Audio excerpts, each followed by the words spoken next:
first time I went to the Fillmore, I went to see King Cruel. On the outside, the building looked like any ordinary music venue. Tan bricks, wrought iron gate, but when we entered, we walked up these red carpet stairs, and in front of us was a huge bucket of apples. A few twists and turns in the hallway, and we were in the poster room. Lining the 20-foot walls of this huge room were thousands of concert posters. I didn't even know where to start. At first glance, I saw tons of names I knew. Willie Nelson, David Byrne, The Grateful Dead, Jimi Hendrix, The Cure, Patti Smith, and literally hundreds of others. At the top of all of them, a uniform phrase, Bill Graham Presents in San Francisco. And it turned out later in the night, we too were given posters for our event, reminding us always of the King Cruel concert we saw in this historic place. When we look at the calendar about a month out and decide which shows are going to get a poster. That's Amie Bailey. She's the general manager of the Fillmore. A lot of times it's sold out shows, but not always. Sometimes there's a great, exciting local band that's almost sold out. We have an art director, Arlene Sedgwick, and then she works with a lot of different artists. We try to keep new artists in that mix all the time. There are hundreds and hundreds and hundreds and hundreds of posters lining the interior walls of this building. They start in the main poster room in the upper left-hand corner of the wall above the door and continue in chronological order on every wall in that room, in the hallway outside, and in the room across the hall. It's quite honestly a little bit overwhelming. We ran out of room in 2006, and we did scoot everything once, and we added a whole nother row in that room. It's been such a long-standing tradition here that to a lot of bands, it's a really big deal to get a Fillmore poster. She's right. Fillmore posters have a pretty sizable reputation. Bands today still ask for their posters to be styled like old posters from the 60s. Some of these here on this first wall are really famous and worth a lot of money. The Rick Griffin flying eyeball at the end, the red and blue, it's Jimi Hendrix. The poster she's referring to is probably the most famous poster to come out of the Fillmore. This image has been used on t-shirts and book covers and tattoos for decades since the original poster was given out at the Fillmore in 1969. The other thing is the themes keep repeating. So there's this huge list of things that bands can't put on posters. This is true. Here are some things that they won't allow on posters anymore.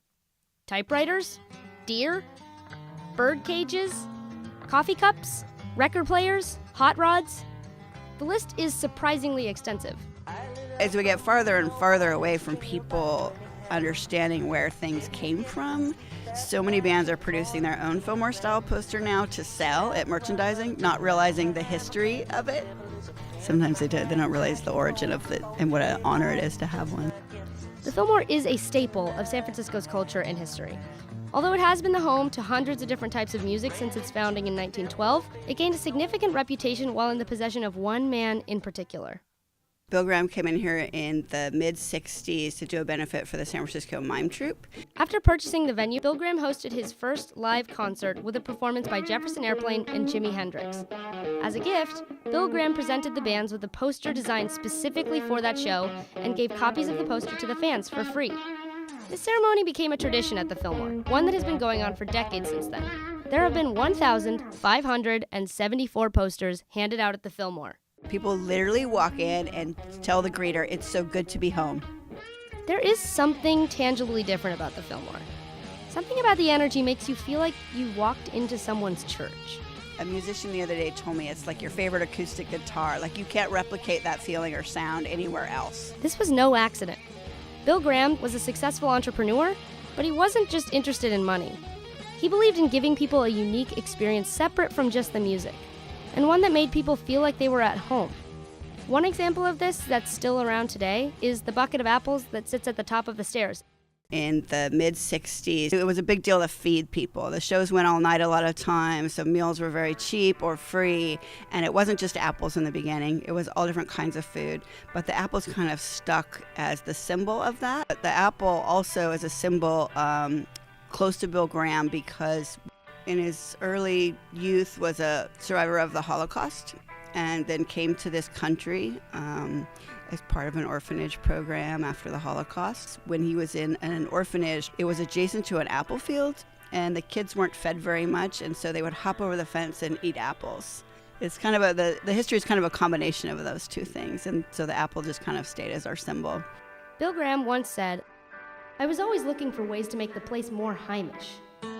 Heimish is a Yiddish word meaning friendly or homey in a foreign place, like a hotel room that you feel at ease in. This was Bill Graham's legacy, which he was unfortunately not able to see through to the fullest extent. Over there where you see the construction one that's a horizontal, that's when we reopened after the earthquake. The Loma Prieta earthquake that struck San Francisco in 1989 devastated the Fillmore, and as a result, the venue had to close for 5 years while they were going through renovations. During that period that the venue was closed, Bill Graham died in a helicopter crash.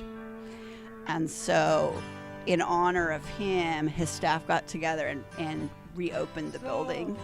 This poster still hangs on the wall as a tribute to Bill Graham's legacy being carried on forever. Heaven from hell, blue sky.